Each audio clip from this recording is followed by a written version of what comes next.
Bueno, seguimos en Hablemos de Política, Radio Ciudad 89.9, mientras Anabela sigue preparando unos riquísimos mates.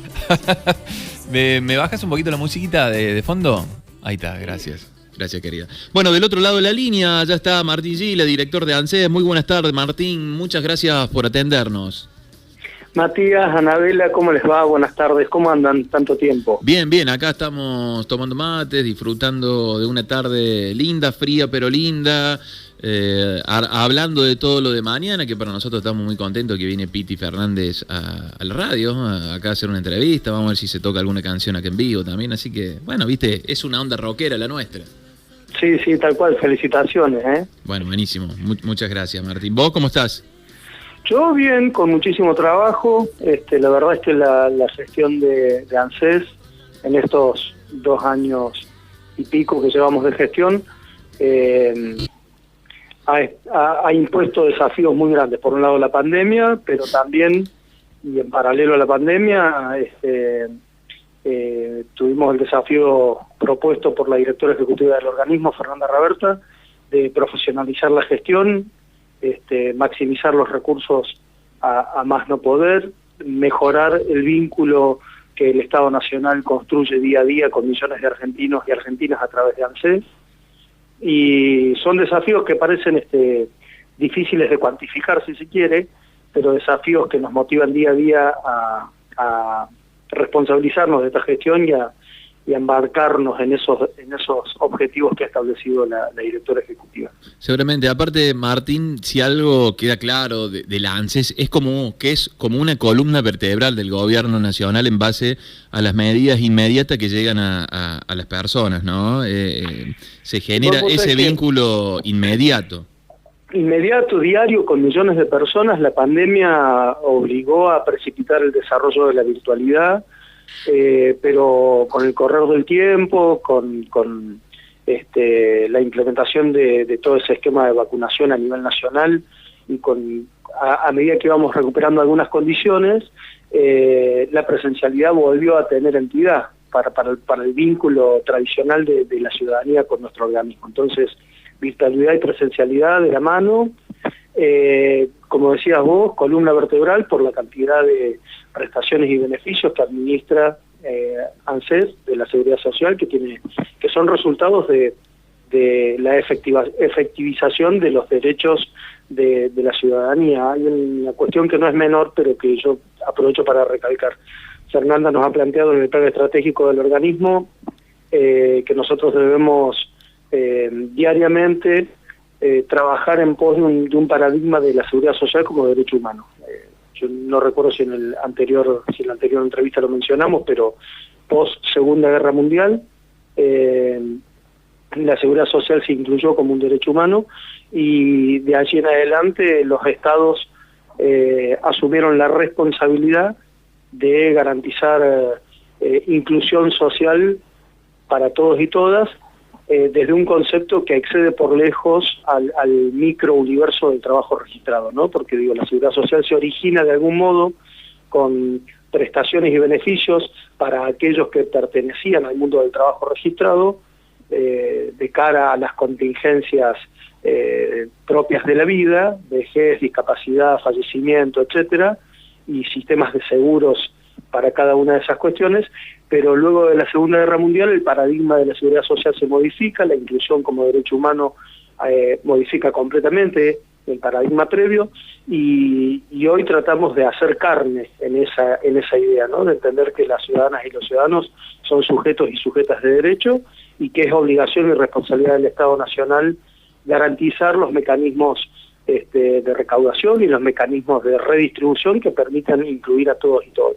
Así es, en esta nueva, como de alguna forma la pandemia también configuró un nuevo mapa mundial a nivel económico, social, político, y obviamente este mundo del trabajo, ¿no? Y qué desafíos, enfrenta la previsión en el mundo de hoy, Martín. Mira, vos sabés que hace algunos días cumplió 1 año una decisión política de la actual gestión nacional, que es el reconocimiento de servicios por tareas de cuidado. a modo de refrescar un poquito la idea, por primera vez en la historia, el Estado Nacional reconoce en las tareas de cuidado no remuneradas trabajo. Por ende, si ha habido tarea, si ha habido responsabilidad, ha habido trabajo, aun cuando hayan sido tareas no remuneradas, el Estado Nacional reconoce que allí hay un derecho y que si ha habido tarea y trabajo, por ende también le corresponde ser reconocido un año de aportes por cada hijo o hija maternada. ¿Eso se cumple un año ya de esa política? Qué rápido pasa el tiempo. Tremendo. 180.000 mujeres que viven aquí en Argentina han podido acceder al beneficio de la jubilación a partir de acreditar maternidad y a partir de habérsele reconocido por cada año, por cada hijo o hija, un año de aportes. 2 años en caso de que el hijo o la hija haya sido adoptado o adoptada, un año adicional a esas 2 categorías anteriores si el hijo o la hija portaba alguna discapacidad, y 2 años adicionales a las 2 primeras categorías si aquella hija o hijo generaba derecho a la AUH. ¿Qué quiero decir con esto? Vos sabés que fue un debate muy interesante el que se dio previo al lanzamiento de esta decisión política, porque esto pone sobre tablas la discusión respecto de en qué punto el mundo del trabajo registrado logra sostenerse, claro, gracias a que en el mundo diariamente se destinan millones y millones y millones de horas por día en tareas no remuneradas que sostienen el universo de los hogares, de las familias y de tantas otras cosas, ¿no? Entonces, sí, y que de alguna forma dan sustento a ese trabajo remunerado, porque mejor se tiene que quedar en la casa, la mamá en este caso, a cuidar a los hijos para que la persona pueda salir a trabajar, en este caso, no sé, el papá, y ese trabajo sí a lo mejor estaba en blanco, pero no el de ama de casa, diríamos. Tal cual. Entonces yo me remito a esto. Cuando vos decís el mundo del trabajo se está reconfigurando, está en una etapa de transición, coincido plenamente. Yo hace 2 días terminé una capacitación en ANSES, una capacitación virtual a través del campus de capacitaciones del organismo, y en uno de las unidades que estábamos rindiendo se planteaba en un párrafo que el desafío es generar más trabajo. Y en realidad, yo no sé si tendrás presente una observación que ha hecho la vicepresidenta de la Nación hace poco tiempo cuando planteó la diferencia entre trabajo y empleo, ¿no? Es posible que uno de los desafíos sea generar más empleo, máxime considerando que el avance de la inteligencia artificial está haciendo que se prescinda de algún modo de muchos de los recursos humanos que hoy son parte del mundo del trabajo. Exactamente. Y de este sistema de producción que de algún modo reina en el mundo. Ahora, más allá de generar más empleo y o más trabajo, me parece que también es interesante aprovechar esta etapa de transición en la reconfiguración del mundo del trabajo para repensar las responsabilidades del mundo del trabajo respecto de todas estas tareas no remuneradas. Yo suelo hacer la analogía trasladándolo a la provincia de Córdoba. En tiempos de pandemia, cuando la provincia tenía oficialmente 3.800.000 habitantes, el Estado Nacional a través de ANSES liquidaba mensualmente 2,5 millones de beneficios. 2,5 millones de beneficios. 2,5 millones Estamos hablando de de jubilaciones, pensiones. Jubilaciones, pensiones, ATP. Acá en Melville se liquidaron muchísimos ATP, o sea, asistencia para el trabajo y la producción, que permitieron sostener el trabajo registrado, sostener el empleo y la producción de industrias, de fábricas, de empresas, el bono de salud, procrear, progresar, jubilaciones, pensiones, lo que se te ocurra. A través de ANSES, tan solo a través de ANSES, el Estado Nacional llegó a liquidar 2,5 millones de beneficios en tiempos de pandemia. En paralelo, el despliegue y el esquema de vacunación sin precedentes en nuestro país, ¿no? Y digo, ¿qué ocurriría si de repente a la provincia se le dejaran de liquidar los 2,5 millones de beneficios? Porque son no solo beneficios, prestaciones que son resultados de los derechos ya conquistados, sino que cada una de esas prestaciones es dinero líquido que ingresa directamente, sin intermediarios, del Estado Nacional al bolsillo de ciudadanas y ciudadanos de Belville, del Departamento Unión y de la provincia de Córdoba, y que automáticamente se inyectan a sostener el consumo, la demanda y la producción, y a sostener los empleos y a ampliarlos, si se quiere. Sí, ni hablar, producción, distribución y consumo, ¿no? Tal cual. Entonces digo, y la misma lógica aplico para repensar el mundo del trabajo y cuánto el mundo del trabajo registrado a nivel mundial, cuánto le debe su aceitamiento, su funcionamiento aceitado, nivelado, entre comillas, cuánto le debe ese funcionamiento niveladito el mundo del trabajo a las tareas no remuneradas. Claro. Se dedican millones de horas por día en el mundo a garantizar y a sostener. Eso por un lado. Por qué otro, lindo diríamos, es para profundizarlo, es para debatirlo, para informarse, para... es verdad, ¿no? Bueno, yo te lo decía recién con esta situación de la mamá y el papá, históricamente, cuánto ese cuidado de los niños que es no remunerado le significa el trabajo registrado, es increíble. Pero qué bueno pensarlo así, ponerlo en debate. Yo creo que, insisto, más allá de discutir, y que creo que es necesario que Estado y mercado discutan las condiciones para generar o sostener empleos y trabajos registrados, me parece que es importante empezar a discutir también esas corresponsabilidades que están implícitas de algún modo en el funcionamiento que tiene el mundo. Sí, y reconocerlas. Sí, es más, insisto, a ver, agrego un debate que hoy está en boga o al menos está también sobre tablas, ¿no?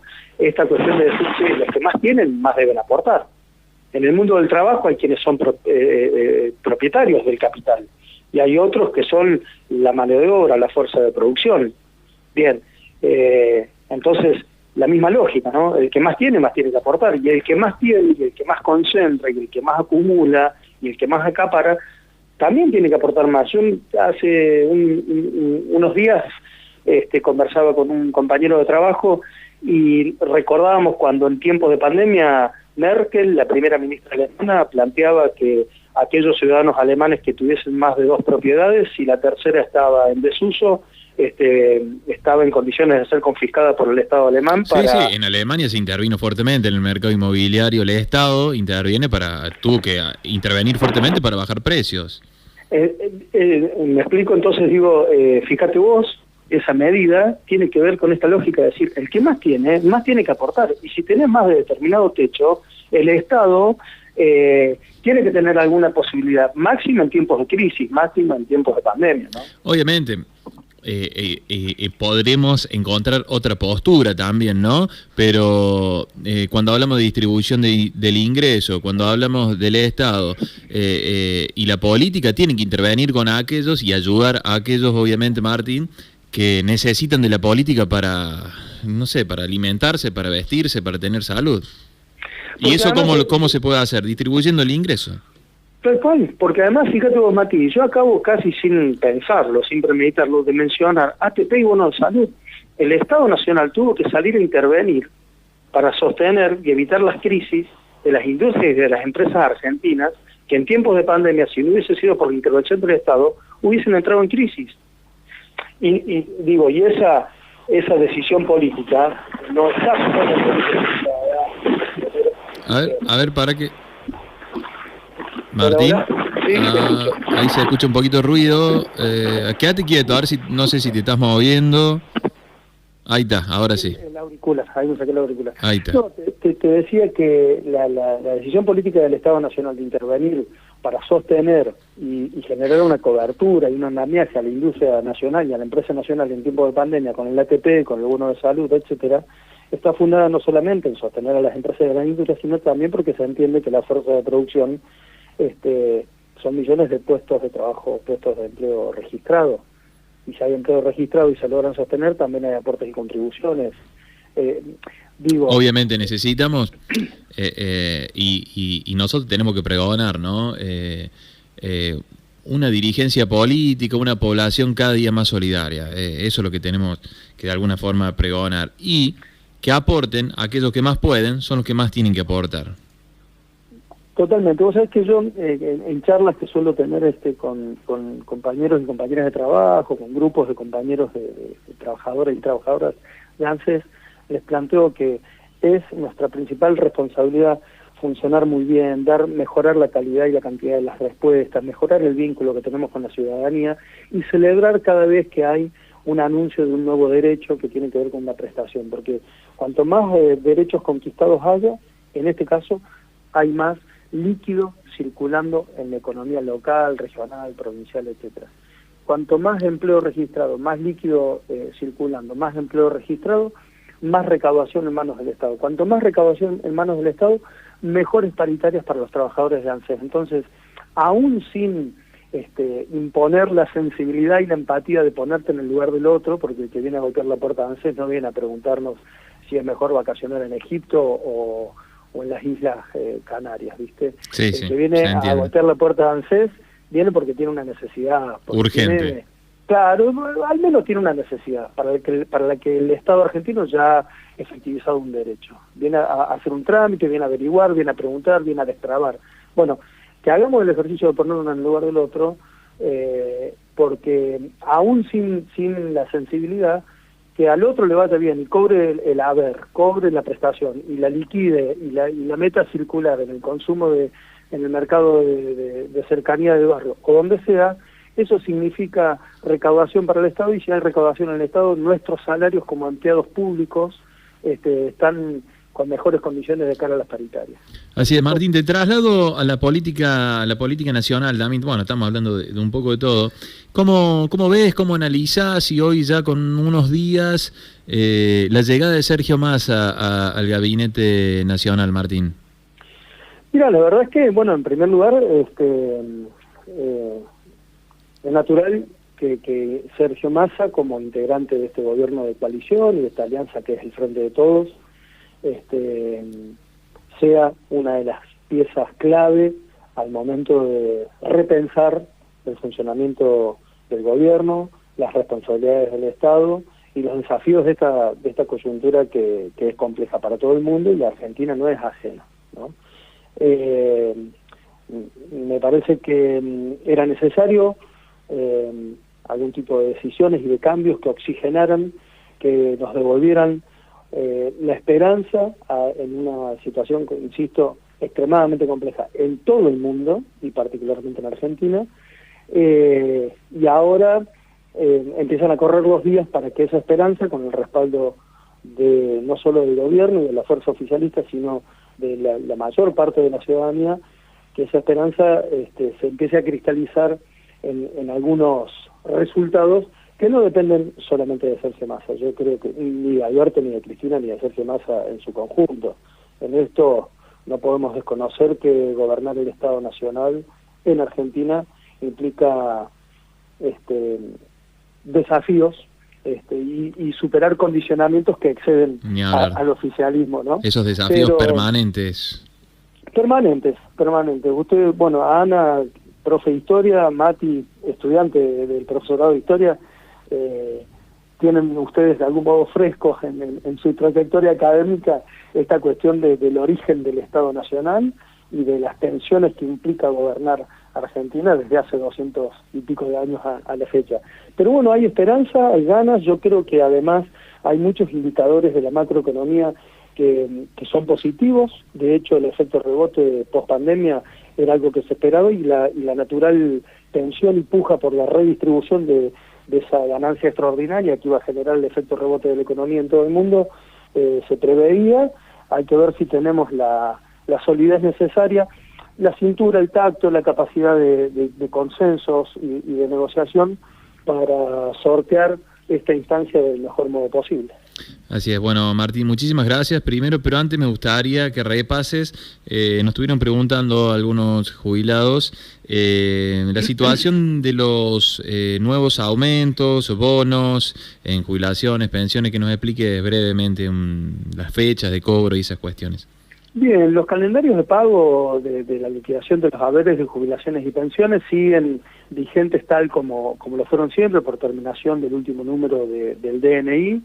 Lo novedoso es que con la nueva fórmula de cálculo de los haberes jubilatorios que se aprobó en el Congreso en diciembre del 2020 y que es la que está vigente, más el refuerzo de los bonos necesarios, los haberes mínimos en Argentina, que alcanzan a 6.600.000 6,1 millones de personas, le están ganando al índice de la inflación. Esto no quiere decir que los haberes mínimos, las jubilaciones mínimas, sean suficientes para tocar el cielo con las manos, ni mucho menos para nada. Se entiende. Pero digo, con la última decisión que se ha tomado, la jubilación mínima, no hay ninguna jubilación en Argentina que esté por debajo de los 50.000 pesos. Y para aquellos titulares que son, para aquellos beneficiarios y beneficiarias que son titulares de más de un beneficio, porque recordemos que las jubilaciones nacionales generan derechohabiente, o sea que si hay un jubilado o una jubilada que fallece, su viudo o viuda, conviviente al momento del fallecimiento, puede heredar ese beneficio en concepto de pensión directa o derivada. Y entonces nos damos con muchos casos donde hay beneficiarios y beneficiarias que tienen más de una jubilación y una pensión. En estos casos no hay ningún beneficiario en Argentina que aún percibiendo dos haberes, jubilación y pensión, estén por debajo de los 90.000 pesos. Y a esto se le agrega la recuperación de la gratuidad de los medicamentos de PAMI, la posibilidad de solicitar créditos en ANSES. Los créditos que está otorgando ANSES son a una tasa que no hay en el mercado ninguna otra entidad que... Claro, no hay ningún banco, ningún sistema de prestamistas que equipare la bondad de los intereses de los créditos de ANSES. Entonces, son todas medidas que se van tomando con el desafío de siempre, ¿no? De recuperar el poder adquisitivo de los haberes, de los salarios, con recuperar mejor y mayor bienestar para los ciudadanos y las ciudadanas, y bueno, en eso estamos embarcados diariamente. Bueno, Martín, te mandamos un fuerte abrazo y elegite alguna canción que después en algún momento la vamos a poner. Obviamente, del estilo nuestro, no nos va a pedir Arjona porque no sale en esta radio. Recordame, La hija de la lágrima, ¿era el nombre del disco? Memphis la blusera. No, Charlie. Charlie. Hola, Martín. Hola, Ana, ¿cómo estás? ¿Vos te confundiste con...? De un sueño profundo. No, yo decía Charlie, pero no me acuerdo si La hija de la lágrima era el nombre del disco o de un tema. Se llama el disco, pero tenés Chipi Chipi, que debe ser ese. Ahí. O La Sal no Sal o Chiqui Chiqui, sí, puede ser. Bueno, ahí elige Anabela, va a elegir Anabela de entre las opciones que nos diste. Me gusta más Chipi Chipi. Bueno, sale esa. Che, Martín, bárbaro. Muchas gracias por la comunicación, gracias por la predisposición de siempre.